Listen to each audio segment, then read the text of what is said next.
Hello, my name is John Bruning, and it's a great honor to be here today. I've been an aviation historian professionally since 1990. I was embedded in Afghanistan with the 3rd Combat Aviation Brigade in RC East during the surge in 2010, and I am the author or co-author of 25 books. It's been a long career. Today, I'm here to talk about 3 remarkable Marines and their 2 squadrons that played an outsized role in the Guadalcanal campaign. This was the subject of my most recent book, 53 Days on Starvation Island. And it begins in November of 1942 in a restaurant across the street from the U.S. Navy building in downtown D.C. And our 3 Marines, John L. Smith, Richard Mangrum, and Marion Carl, are sitting and having a beautiful lunch in a bustling restaurant with all the food they could possibly have. Now, they are, at this point, less than a month removed from starving and losing 30% of their body weight on Guadalcanal. And they're also among the most unusual Americans in November of 1942. They were the first Marine war heroes home from the Pacific, and among the very, very few veterans of combat already home in World War II. And Marion Carl, who was one of the most self-possessed, introverted individuals I've ever met. I actually interviewed him back in 1990. He met a young model named Edna, and he fell in love. It was love at first sight, and by the end of the evening, Marion Carl knew he'd found his wife. And there they are, Edna and Marion Carl, shortly after they got married, about a month or so, maybe a month and a half after they first met. And it was Edna who became the one person that Marion Carl confided everything to. And so he began to speak to her of the disconnect that he was seeing between the experience of he and his men, and John L. and Dick Mangrum, and what they were finding on the home front, and how disorienting that was. And in the book, that was the segue that I took to taking them back to July of 1942, when this entire experience began. In Hawaii, on Oahu, there was a growing Marine Corps aviation presence. In 1940, there were only a couple of hundred Marine Corps aviators, and there was only 1 Marine fighter squadron. But after the 2 Ocean Navy bill was passed, there was an attempt to ramp up the training and expand the Marine Corps aviation force.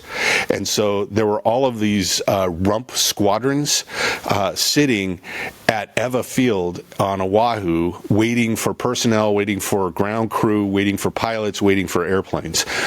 And Dick Mangrum was commanding one of those, VMSB 232, which was one of the oldest squadrons in the Marine Corps. They were known as the Red Devils, and they were a dive bomber squadron. And right down the hall, John L. Smith commanded VMF 223, which had a grand total of 3 airplanes on July 1st, 1942, all of them outdated and very, very dangerous to fly in combat Brewster Buffaloes. So they didn't really have any kind of combat capability on July 1st, but their Marine Air Group commander called them into his office and said, "You have 30 days to train. You will get men and machines and aircraft, all the equipment you're going to need, but you're going to be heading into combat in 30 days, and you need to have these men prepared." This was a tall order because there were very, very few fully trained Marine Corps naval aviators at the time. Most of them that arrived to fill out the ranks of both of these squadrons had barely any time in combat aircraft, and they straggled into the squadrons through July in 3 different lifts. And so none of them got the full 30 days of training before they actually headed into combat. But John L. Smith and Richard Mangrum focused and did everything they could to get them as trained as possible before they actually went into battle. It was a diverse group. of kids that flowed into the squadron, both squadrons. They were guys who were Ivy Leaguers, like Red Kendrick. He was a linguist from Stanford and was going to Harvard Law before he joined the Marine Corps. There were two kids who were farm boys from Michigan who'd been friends for years and went through flight training a month apart and ended up in John L. Smith's squadron. Zen Pond was one of them, and the other kid was named Bailey. And they were mixed in with guys who were dirt farmers from Florida, or the sons of grocers in Los Angeles. Middle and working class Americans mixed in with a remarkable number of Ivy Leaguers. Actually, there were several Ivy Leaguers in each squadron. And they had one thing in common, and that was they were extremely raw. Now, to try to give them a backbone of experience, the Marine Corps broke up the Marine squadrons that had been at Midway in June, and they sent a colonel, a sprinkling of veterans, to both squadrons. And that actually had a detrimental effect on both squadrons, because those guys had taken a beating at Midway. The fighter squadron had lost 19 of 25 pilots. The dive bomber squadron, the Marine Corps dive bomber squadron, VMSB 241, at Midway had lost 3 commanding officers in quick succession, and most of their planes and pilots in 3 missions, over the course of 3 missions. So they were thoroughly traumatized, and they were convinced that they weren't going to survive this next deployment. And when you threw those guys in with a bunch of eager beavers fresh out of training who really didn't know what they needed to be afraid of, it created some friction and tension, and it caused problems with the units as they tried to gel. So that is the material that John L. and Dick Mangrum had to work with. Now, John L. had an ace in the hole in that Marion Carl was one of the Midway veterans, and he was not traumatized. He did not have a fatalistic outlook. He was a tiger and an exceptional pilot, so he made him his operations officer. Meanwhile, over in the dive bomber squadron, guys like Arthur O'Keefe here, as you can see, holding a camera in Hawaii. Art was probably almost prototypical of the pilots that came into both squadrons. Fresh out of training, had minimal experience in dive bombers, in actual combat aircraft, and he arrives eager to learn and eager to fight. But the skill set didn't match the challenges ahead. And so when he was going through carrier qualification training before they left, he actually crashed on his first attempt to land on the USS Hornet, went over the side and very nearly drowned. But he continued to learn, continued to listen to his mentors in the squadron, including one of the old hands, a guy named Lawrence Baldinas. And his second attempt, he was able to get the aircraft onto the Hornet without issue. So the aircraft they flew in 223 was the venerable Grumman F4F-4 Wildcat. This had 6 50 caliber machine guns in the wings, up from the -3 model that only had 4. Now, the additional firepower came in a consequence of loss of maneuverability. So guys like Marion Carl, who really appreciated a very aggressively unstable, maneuverable fighter aircraft, found the -4s to be sluggish. But the gun platform was more stable, the aircraft was rugged, and it had an advantage in that there was a full slab of armor plating behind the pilot's seat that covered the pilot's head too. The Brewster Buffalo didn't have the head protection, and a lot of the guys flying those at Midway ended up getting shot from behind and killed with bullet and shrapnel wounds to the head. So this was the aircraft that would ultimately hold the line at Guadalcanal in the ensuing months. Now, Dick Mangrum's squadron, the Red Devils, 232, they had a variety of different types of castaway SBD Dauntless dive bombers, and this is one of the squadron's aircraft at Guadalcanal in late August of 1942. The Dauntless was, they called it Slow But Deadly, the SBD, which stood for Scout Dive Bomber Douglas, but it was very, very stable as a dive bombing platform. It was rugged, it was capable, it was easy and docile to fly, and the pilots loved them, aside from the fact that they weren't very fast. So the SBD would become the key ship killer for the Marines at Guadalcanal in the ensuing weeks. And 232 would end up playing an outsized role with their dive bombing prowess. Okay, so let's talk about Guadalcanal for a second.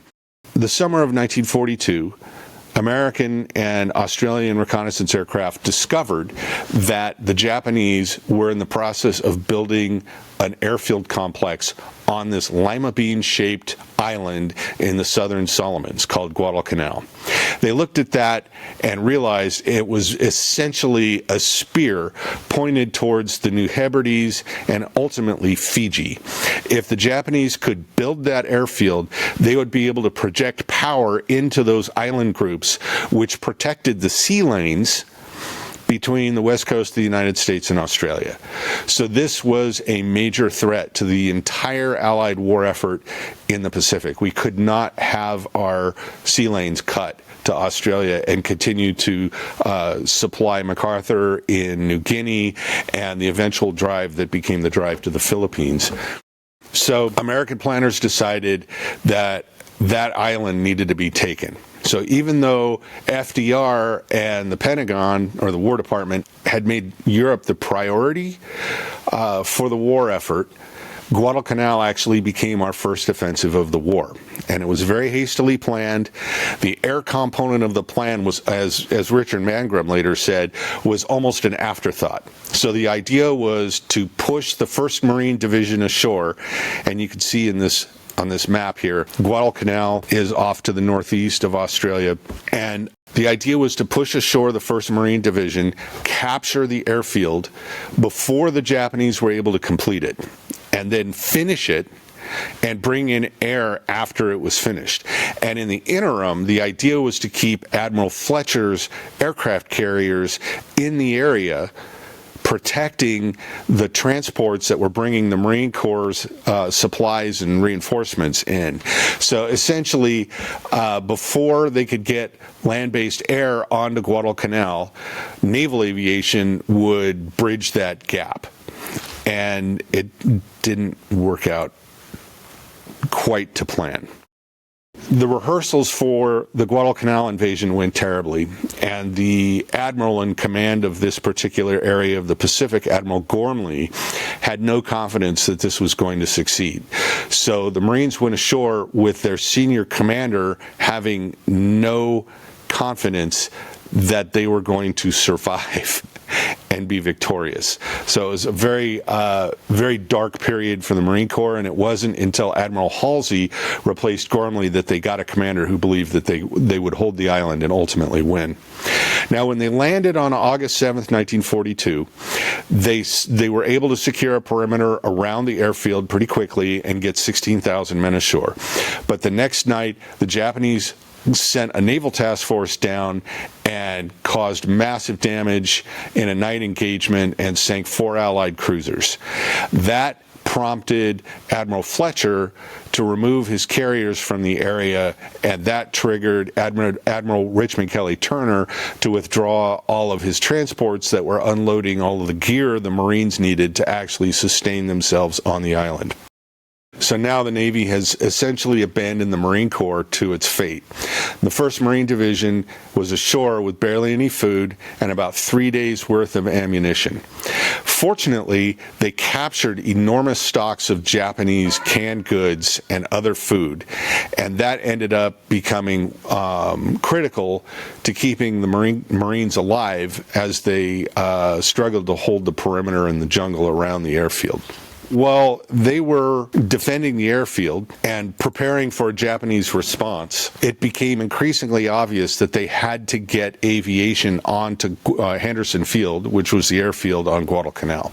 And the only two available units to do that were John L. Smith's VMF 223 and Dick Mangrum's VMSB 232. So on August 1st, with virtually no notice, they were put aboard the USS Long Island, our first escort carrier of the war, and they were sent south. And they steamed south without any idea of where they were going. And it wasn't until they stopped in Fiji that they were told that their destination was Guadalcanal.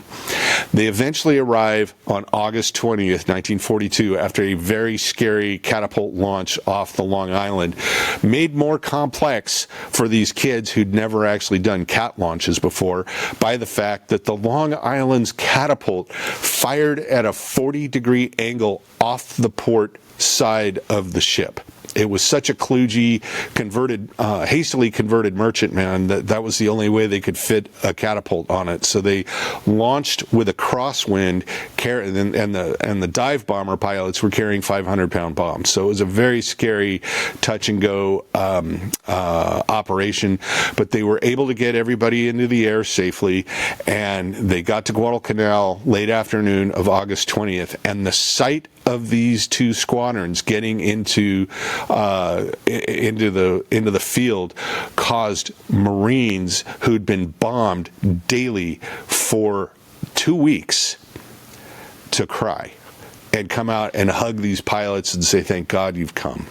So there was quite a reunion moment and quite a moment on the airfield when they did arrive, and they arrived just in the nick of time because that night, as they were sleeping under the wings of their aircraft or on captured Japanese straw mats under tarps in a palm grove, the Japanese launched a massive attack, which, if you've seen the series, the Pacific, was the first engagement of that series at Alligator Creek. It was the Ichiki's detachment launching this precipitous, completely unprepared assault in the middle of the night on August 20th, 21st.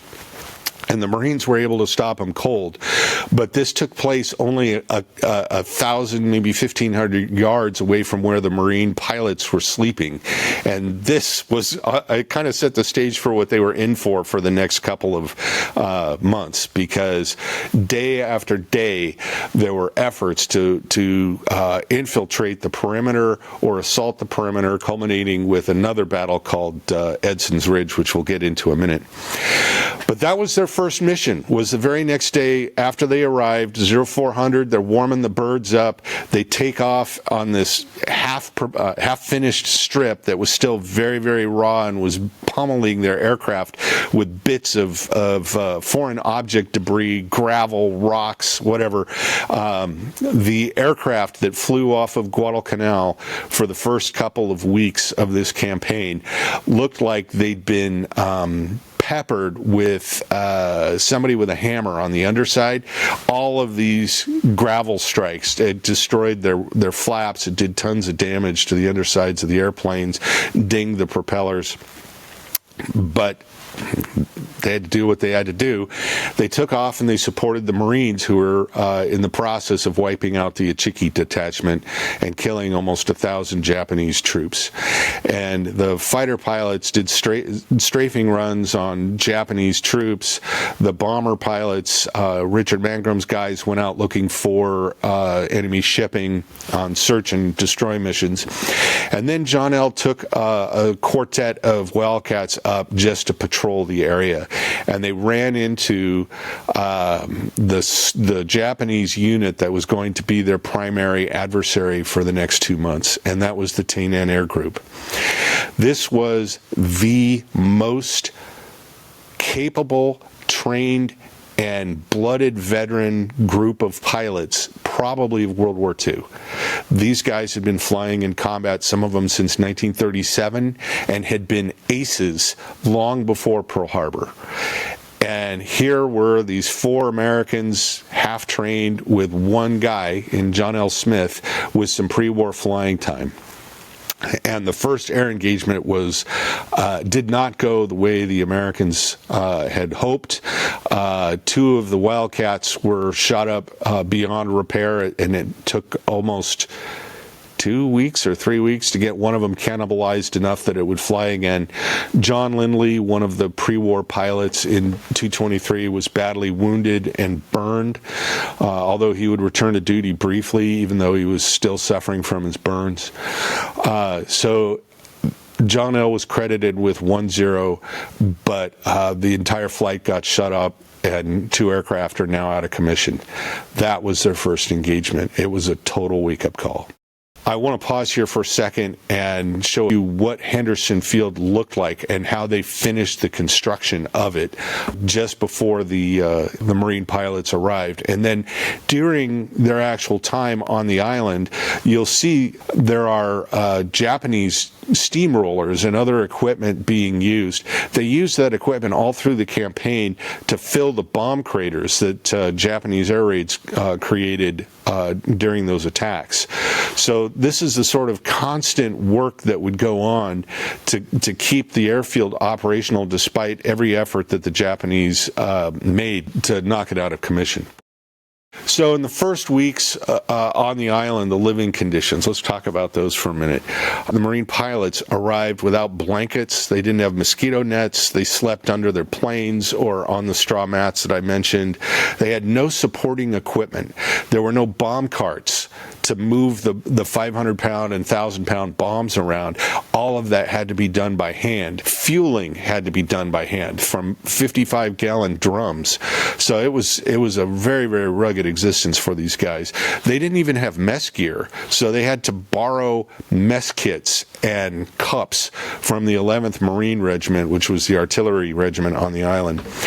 All of this was going on while they were under sniper fire periodically. The Japanese would infiltrate guys who would climb into the palm trees and snipe at them from elevated positions.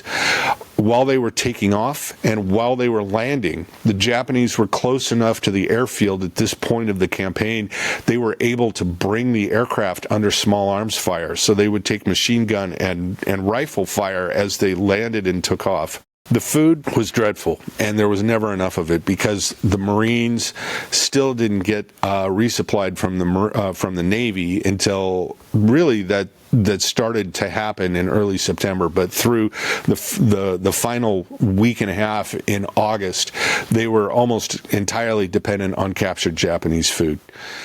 The men started losing weight as a result. Some of these kids who started the campaign at 150 pounds and were, they were Marines. They were shredded, right?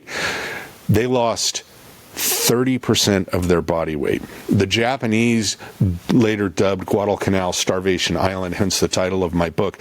But the fact of the matter is the Marine pilots were also starving. And this was made worse by the fact that since they didn't have netting, there wasn't enough medicine on the island either. The pilots and the gunners and the ground crews started getting sick. Dysentery runs rampant. They get malaria. They get a whole just cornucopia of tropical diseases, some of which nobody had ever experienced before in American medicine. So you'll see later on in the campaign, or at the end of the campaign, almost all the survivors from these 2 squadrons end up in stateside hospitals for months. In the first weeks, you have John L.'s first encounter with the Japanese from the Tainan Air Group. The one saving grace was that armored seat behind the pilot.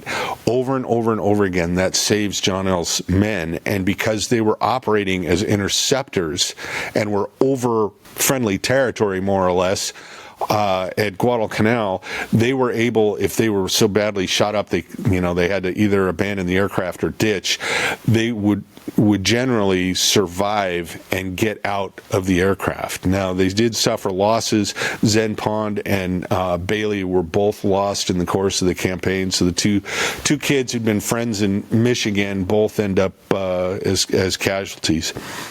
There's a saying that fighter pilots make all the headlines, but the bomber pilots make the history. And that was really true here in the final days of August, when the Japanese made a major effort to resupply their troops on Guadalcanal.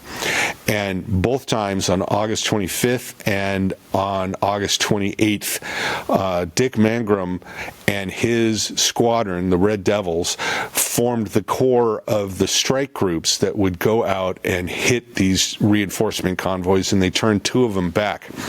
And one of their old hands, Lawrence Baldenas, turned out to be a Deadeye dive bomber pilot, and he was able to drop a 1,000-pound bomb on the flagship of the escort force carrying the transports to Guadalcanal on the 25th, and that bomb landed right in front of the bridge of the light cruiser Jinstu and knocked unconscious Admiral Tanaka, who became kind of the supreme Japanese Tokyo Express commander. The Americans named him Tenacious Tanaka.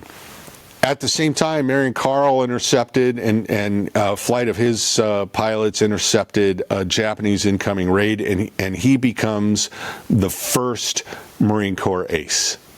Now, I want to take a second here and show a video of the Dauntlesses on Guadalcanal at this time and just a little bit after in September. There was a ship that came in late August, early September that ran aground that was carrying much of 232's gear, but some of it was salvaged, some of it was thrown over the side to lighten the load so it could get off the coral reef it had run aground on. But by early September, you can see in some of these shots, the bombs being loaded underneath the SPDs. That was something they had to do by hand without the carts until that gear arrived. And I can't emphasize that enough. These ground crew were operating with next to nothing, and you can see them working on the engines out in the open. There were no actual hangars that had, protected enclosures from the elements. It was a dreadfully primitive existence, and the ground crews were working 20-hour days at least, and then at night they were being shelled by Japanese warships. During the day, while they were working, they would have to take cover because there would be air raids. Those guys endured an abject life of misery on Guadalcanal, and yet they performed their tasks with exceptional dedication and kept the aircraft in the air. Okay, so here we have a couple of photos of Marion Carl. Marion ends up with 18 and a half kills through the course of 2 tours. He gets, I think, 16 at Guadalcanal and then 2 in a subsequent tour. So he becomes one of the leading aces during the time, the 53 days he was on Guadalcanal. And here we have Richard Mangrum. Again, 232's skipper. He was a lawyer from the University of Washington, very much an intellectual, well-spoken, articulate guy, was not outgoing, was not an emotional leader like John L. Smith was, but during one of the attacks on a key Japanese incoming transport force, his bomb failed to release. And when he realized it on pullout, he climbed back up to altitude, went back, and made a second run alone while the rest of the squadron went home. And for a while, they thought they'd lost him because it took him about 45 extra minutes to get back to Guadalcanal. But that act of valor becomes significant later on when the survivors of the squadron in the 80s tried to get Congress to award Mangrum the Medal of Honor. John L. Smith, in the meantime, he becomes a hero along with Marion Carl to the Marines fighting in the jungle around the perimeter of the airfield. Every day they see John L. and his men and Marion Carl battling the Japanese overhead and trying to lessen the amount of misery these air raids would inflict on the Mud Marines. And in one case, Marion Carl shot down a very famous Japanese ace named Junichi Sasai, who was known as the Richthofen of Rabaul, right over the airfield at low altitude in front of thousands of Marines. So they become, both John L. and Marion Carl become inspirational figures on Guadalcanal for the rest of the Corps. John L.'s pilots, despite their greenness and their lack of experience, start employing tactics that maximizes the benefits that the F-4F Wildcat provides in combat, and they start taking a heavy toll of the Japanese. And in one case, John L. Smith finds a bomber that had already been shot up, and he pulls a pass on it and shoots the last of his ammunition, and he sees it going down towards the water in a slow descent, and he's not taking any return fire from the gunners. So he pulls up alongside and watches this aircraft and realizes that all the crew except for the tail gunner was dead, and this G4M Betty bomber is just gradually descending towards the water, still 3,000 or 4,000 feet high, and he's watching just in almost a sick fascination, because he'd never seen the killing close up before. But here he could see the dead gunners, he could see the pilots, and the effects that the 50 caliber machine gun rounds had on them. And in the back of the aircraft, as it's starting to burn, in the tail slot was the tail gunner. And he was desperately trying to get out of his turret and get away from the flames that were licking back along the fuselage towards the tail gun position. And as John L. watched, the tail position actually broke away from the rest of the fuselage, and the gunner fell into the ocean to his death without a parachute. And that was a very, very traumatic experience for him. He talked about it to his fellow pilots upon landing, and then later on in his life, he mentioned it several times in interviews. So while the fighters were doing their best to keep the air raids from causing damage to the perimeter, 232 and the dive bombers in what had now become known as Cactus Air Force, as more reinforcements and more squadrons started reaching the island, began to wage a war against the Japanese reinforcement effort to Guadalcanal. And General Kawaguchi, who was the commander of the 35th Japanese Brigade, was tasked with getting his brigade down intact to Guadalcanal. And he decided to split the effort between carrying them down in fast destroyers and what was known as the Tokyo Express runs, and then he sent a whole detachment via what they called ant freight. These tiny little transports would run down, you can see the map here, would run from Bougainville down, this is mislabeled, this map actually, it says Iron Bottom Sound, that's actually the slot. Iron Bottom Sound is just north of Guadalcanal. They would run down the slot in these barge convoys, carrying men and light tanks, and Mangrum and his men would attack those convoys of basically like LCVP landing craft, like you see at the beginning of Saving Private Ryan. And Mangrum's guys killed almost 300 Japanese in the water in these barges before they even got to Guadalcanal, and scattered the rest all over the islands around Guadalcanal. Some of them didn't even get to the target area east of the perimeter, the marine perimeter. They ended up landing to the west. So Kawaguchi's brigade gets scattered because of the dive bombers and the attacks on the shipping. But the troops that did land at night from the Tokyo Express runs were able to detect a weak point in the American lines, and they detected it by torturing a captured pilot to death. And he revealed that there was a gap in the perimeter to the south of Guadalcanal at a ridge that later became known as Bloody Ridge or Edson's Ridge.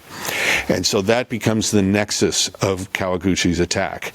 And in mid-September, you have this climactic moment, and probably the pivotal battle on the island, where Kawaguchi throws thousands of men against a Marine Raider battalion and a Marine parachute battalion that were defending this ridge.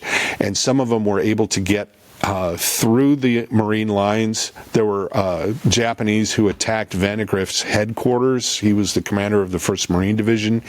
And about a company minus actually reached the airfield, and they were stopped by a scratch force of Marine engineers and Marine ground crew. And one of the dive bomber pilots who was flying with VMS B-232, a guy named Hal Buell, he came in off of a carrier in what was known as the Flight 300 detachment. That morning, he goes out to his airplane and discovers there's blood all over his fuselage and wing. A Japanese soldier had actually gotten onto the aircraft, and a Marine guard with a Tommy gun was sitting in the cockpit. And when the Japanese tried to destroy the aircraft, he Tommy gunned him off of the wing. That's how near run it was. This was a two-night battle, and during the days, the Marine SBDs and some U.S. Army P-400 air cobras would strafe and suppress the Japanese, and they did significant damage.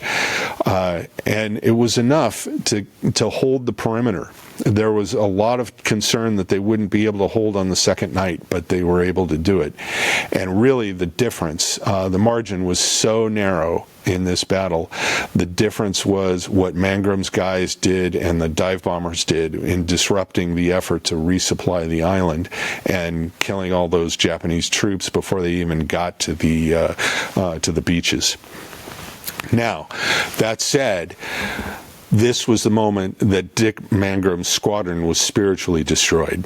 At the very beginning of Edson's Ridge in mid-September, the Japanese sent a bombardment force of warships down off Guadalcanal, and they shelled the perimeter, and a bunch of 5.5-inch shells went right through 232's living area, and Arthur O'Keefe's tent was destroyed. Don Rose and Baldy Baldinus were killed.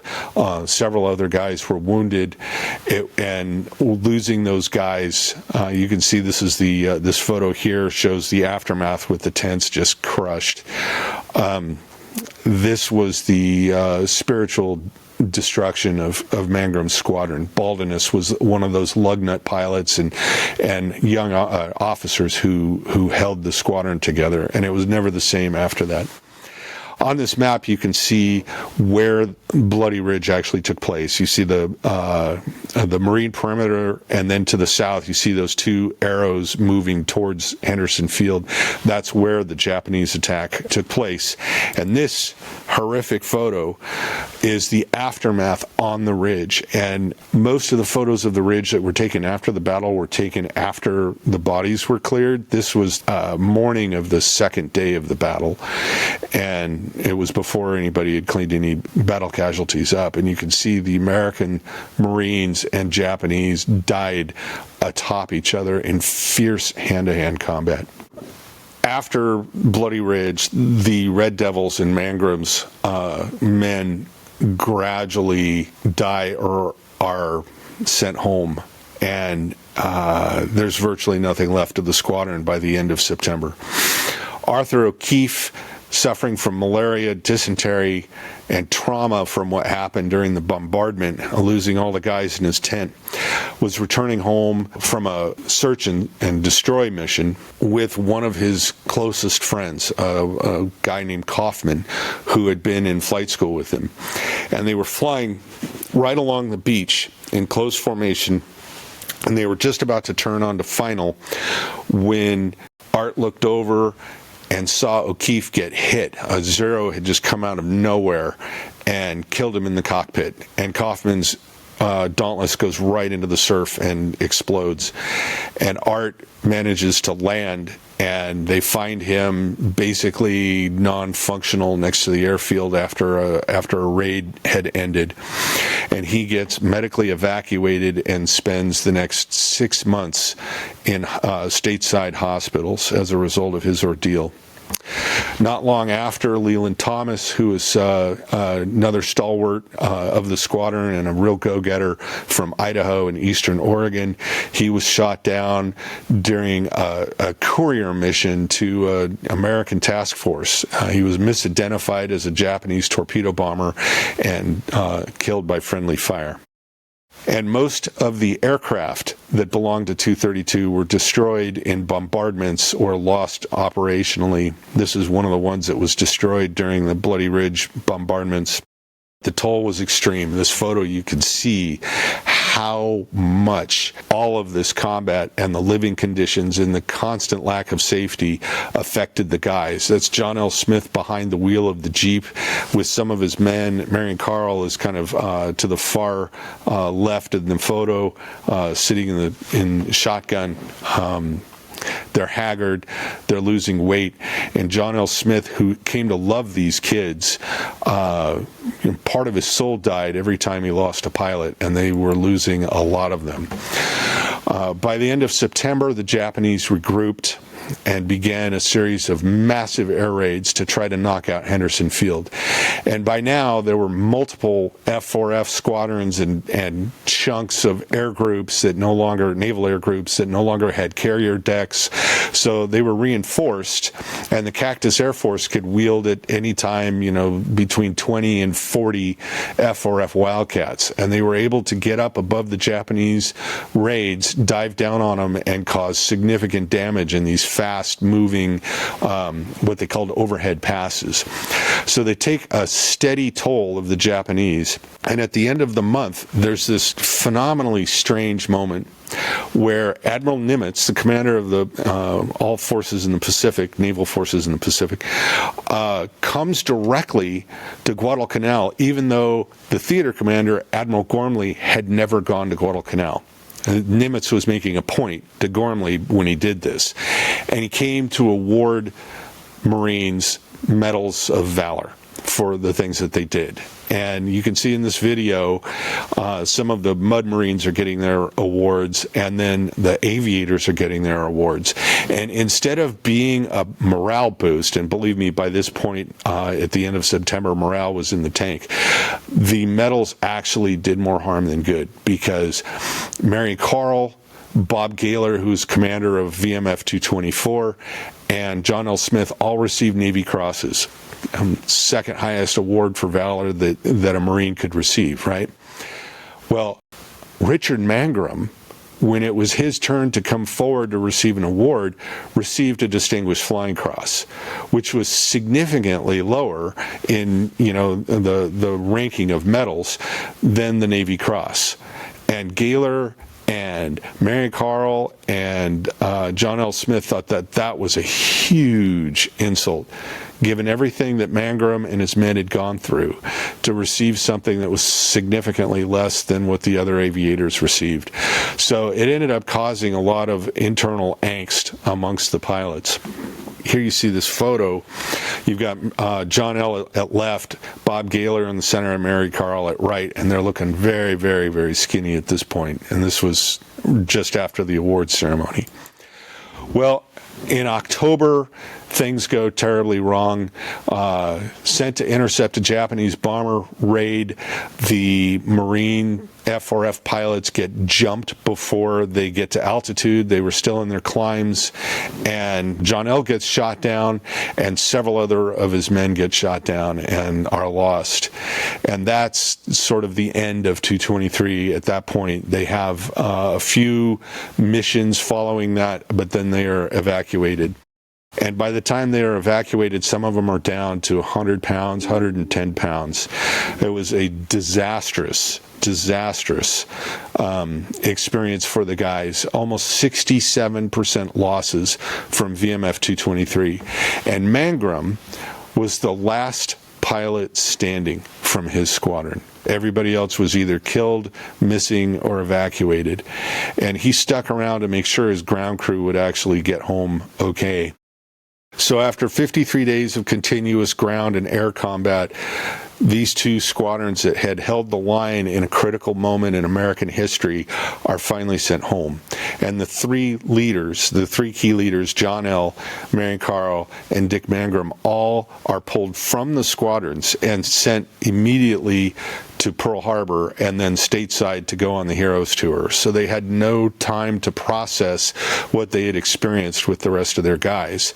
And their pilots and their ground crew, because their senior officers were now gone, end up getting treated horribly on the whole voyage and trip home to the States. The ground crews, some of them were killed in a bombing raid after the three leaders had left, while they were boarding a ship that was supposed to take them home. And then others ended up on a slow-moving transport with a martinet for a skipper who was outraged that their uniforms were not up to spec. I mean, their uniforms were in rags, and wouldn't let them eat in the mess until they actually had new uniforms. And of course, there was no way they could get uniforms. They didn't have any money. They hadn't been paid for 2 months, and they were at sea. So it was quite a sad end for the ground crews. And it took them almost 2 months to get home to the States, and many of them ended up in the hospital for quite a long time. So what was the legacy here? These Green Marine aviators played a key role in defeating the Japanese by interdicting Kawaguchi's brigade in the run-up to Bloody Ridge. They provided the margin that the Marine Raiders and the parachute troops needed to be able to hold the ridge and save the perimeter. They stopped the Japanese, but these guys, they were the stopgap. They didn't actually defeat them. It would take another 6 months and the infliction of almost 50,000 casualties on the Japanese before Guadalcanal was finally secured in February of 1943. Now, the performance of these two squadrons validated the pre-war U.S. Marine Corps air doctrine, and it really paved the way for the stunning success of Marine air through the rest of the war, especially through 1943 as the drive up the Solomons towards Rabaul gets underway, and then in 1944 when they began supporting Marine ground troops with increasingly sophisticated close air support. These were Americans from diverse backgrounds, and they came together in a desperate moment in American history, an hour where a professional, militarized force from an imperial nation was steamrolling every Allied force in the Pacific. And these amateurs battered the professionals to a standstill. And with their blood and their sacrifice, they helped slowly turn the tide against Imperial Japan decisively. And here we see a couple more photos. There's Marion Carl test flying a jet, and Dick Mangrum receiving his first star. So I want to thank you for taking the time to listen to the story about these three remarkable men and their squadrons. And I would be very, very happy to take any questions. Hi, John. How are you? I am great, Alex. Thank you so much for having me. It's such a great honor to be a part of this program. Oh, well, welcome. We all really enjoyed that presentation. It was really, really well done. I want to start off by not number one, thanking you for being with us this morning. I'm sure it's early out there in Oregon. How are things out there? Well, my studio is in an old U.S. Air Force Cold War SAGE facility. So it's an air defense control center. And it's 19,000 cubic square feet of concrete with no heat. So it's a little bit chilly. Thank you for enduring the elements for us. Thank you so much. The good news is the Air Force soundproofed the entire facility for me, so it's probably the quietest place in the state. Oh, wow. Okay. Well, I want to start off by, we don't have much time, but I wanted to start off by asking you, why did you, I mean, you've written so many books and co-written many others. Why did you choose this particular subject? Why did this stir you so much? Marion Carl was the first World War II veteran I ever interviewed, and he Wow. invited me down to Roseburg in 1991 as I was a grad student, and I had such a profound experience interviewing him. Spent the entire day in his living room talking to him about his combat experience on Guadalcanal and Midway. That when I left, I realized what I really wanted to do was oral history. So that moment was a pivotal one in my life. And then flash forward to 2010, I was in a helicopter mishap in Afghanistan. We were surrounded by Taliban that decided never to attack us because we had overhead air cover. But I thought to myself, if I'm going to make it back, there's a list of books that I wanted to write, and I wanted to write about Marion Carl. So that was one on the list. Did you get close to him? I mean, did you feel like you were friends with him? I can't say that I was friends with him, but we communicated all through the 90s.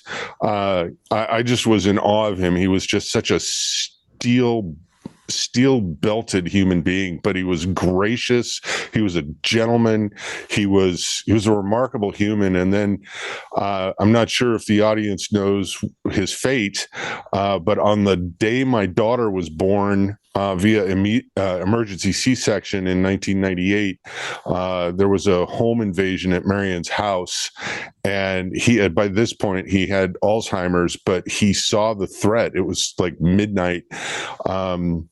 Drug addict with a shotgun had pointed it at his beloved wife Edna, and so he jumped in front of her to save her. And just as the guy fired and killed him instantly, but he saved his wife. Wow. I almost feel like asking you to repeat that. Wow. That's incredible. Wow. Yeah.